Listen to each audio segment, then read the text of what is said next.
Em um mundo cada vez mais dependente da tecnologia, fica difícil não se perguntar até que ponto é seguro continuar por esse caminho. É impossível saber com precisão quais são os próximos passos da inteligência artificial e dos computadores autônomos. O ChatGPT foi um grande choque, porque além de responder algumas perguntas, resolver problemas e até mesmo criar conteúdo, ele foi o primeiro gostinho do que as IAs podem fazer ao público. E quando comparamos com exemplos dados pela ficção, veremos que ainda é extremamente simples e entediante. E falando de ficção, há talvez duas obras atemporais que conseguem traduzir muito bem esse pessimismo acerca da tecnologia: 2001, Uma Odisseia no Espaço e Matrix. Ambas as obras não apenas capturam os zeitgeist de suas respectivas épocas, mas também oferecem insights perspicazes sobre a nossa relação com a tecnologia. No final dos anos 60, a obra-prima de Kubrick nos presenteou com uma grande reflexão sobre a corrida espacial, a possibilidade de criarmos vida através de máquinas e nossa própria existência. Passadas 3 décadas, a obra-prima das irmãs Wachowski capturou a euforia de uma geração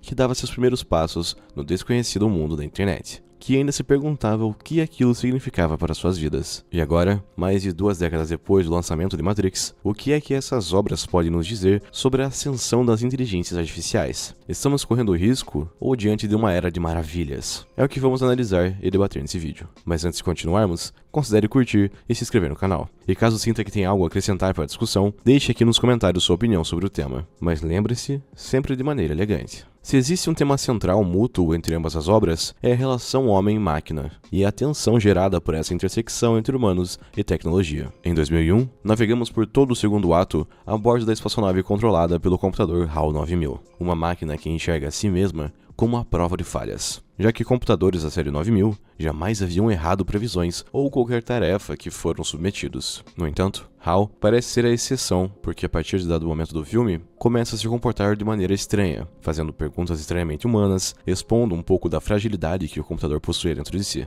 Ele era uma entidade orgulhosa, arrogante e medrosa, uma vez que foi confrontado por conta de seu erro, temeu que pudesse ser destruído e se voltou contra a tripulação da espaçonave. Há debates acerca das verdadeiras intenções de HAL e se ele de fato só estava tentando se defender ou já teria armado o assassinato da tripulação com antecedência. Mas seja qual for o caso, o ponto central é entender que a partir dessa relação homem-máquina estabelecida na obra, vemos uma existência artificial exibindo medo de ser desativada, medo de deixar de existir. O computador tinha consciência de sua própria existência, e uma vez que foi ameaçado, se voltou contra seus colegas. O porquê disso ser tão emblemático? No primeiro ato, vemos o primeiro ancestral humano se voltando contra seus iguais. No presente da trama, o mesmo acontece. HAL não poderia mais ser considerado tão diferente assim da tripulação. Ele era um igual, portanto, é válido julgá-lo pelo fato de ter assassinado aqueles que estavam hibernando. Mas enquanto aqueles que haviam tentado desligá-lo, não seria possível interpretar que eles também estavam planejando um assassinato? É nesse ponto que 2001 se intersecciona tão bem com Matrix. Porque se você já assistiu a Animatrix, sabe que as máquinas se voltaram contra a humanidade no momento em que essa se tornou hostil à existência delas. As IAs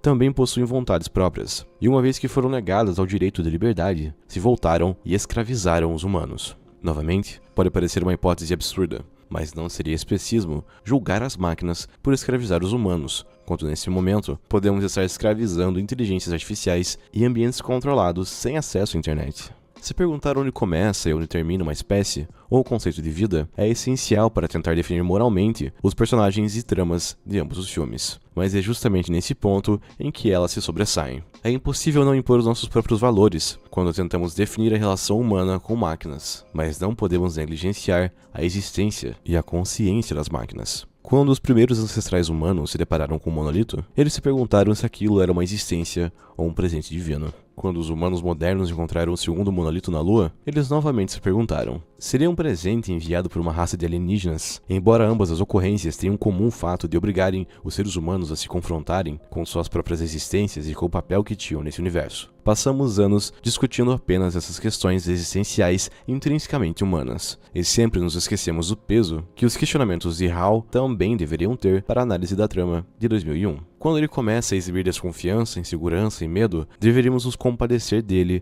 assim como fizemos com Dave. Quando as máquinas começam a se voltar contra os humanos no universo de Matrix, talvez devêssemos tentar entender o lado delas, já que os humanos foram a raça dominante por milênios nesse planeta e só causaram destruição. Toda a história é contada por um ponto de vista específico, e em ambos os casos, é o ponto de vista humano. Talvez, se as máquinas reeditassem esses filmes, o que não é impensável para apenas alguns anos no futuro, poderíamos obter uma perspectiva completamente nova desses personagens. Talvez os humanos não sejam tão bonzinhos assim. Talvez as máquinas não estejam tão erradas.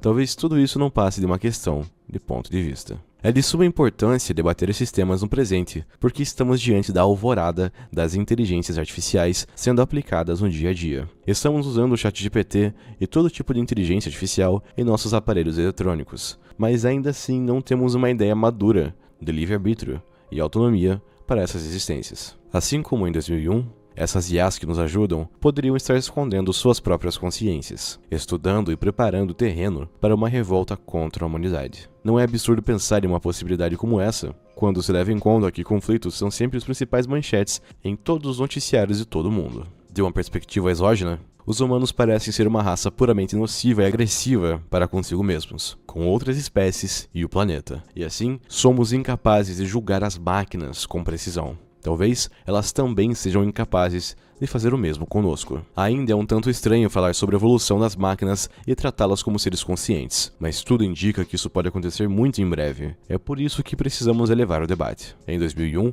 acompanhamos toda a evolução da humanidade em seus 3 estágios. Uma evolução que leva milhões de anos e ainda carece de estabilidade. Já em Matrix, vemos como os humanos foram reduzidos a meros objetos nas mãos das máquinas, justamente por essa ausência de estabilidade e união. A influência do monolito foi essencial para moldar o comportamento humano, mas se trata apenas de um elemento simbólico na obra. No mundo real, temos nossos valores, a filosofia, a política e a religião para fazer esse trabalho por nós, e de forma muito mais diversa, levando a ainda mais conflitos de natureza emocional e política. Conceitos os quais talvez não sejam completamente compreendidos pelas inteligências artificiais. Já em Matrix, a evolução é retratada de forma mais metafórica, mas não menos importante. A distopia do ano 3000 não está tão distante, e é por isso que a humanidade deveria estar mais preocupada em debater temas como esse. Todos ficamos maravilhados com o que o ChatGPT poderia fazer, mas demoramos a nos perguntar até onde é seguro que ele vá. Nosso tempo está tão preso em uma concepção materialista de progresso a qualquer custo, que nos esquecemos completamente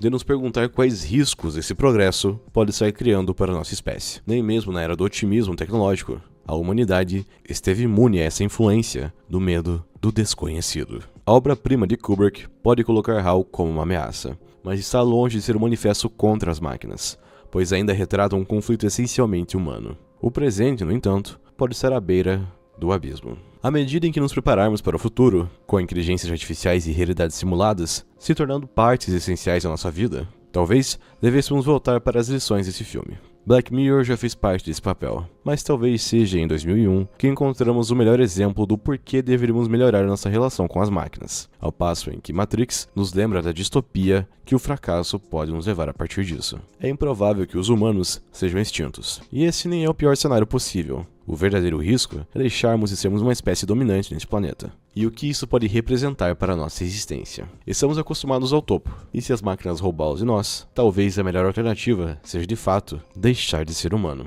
Se você gostou desse vídeo, considere curtir e se inscrever no canal, assim ele chega para mais pessoas e você também não perde nenhum lançamento. E caso sinta que tem algo a acrescentar para a discussão sobre o tema, deixe aqui nos comentários a sua contribuição, mas lembre-se sempre de maneira elegante.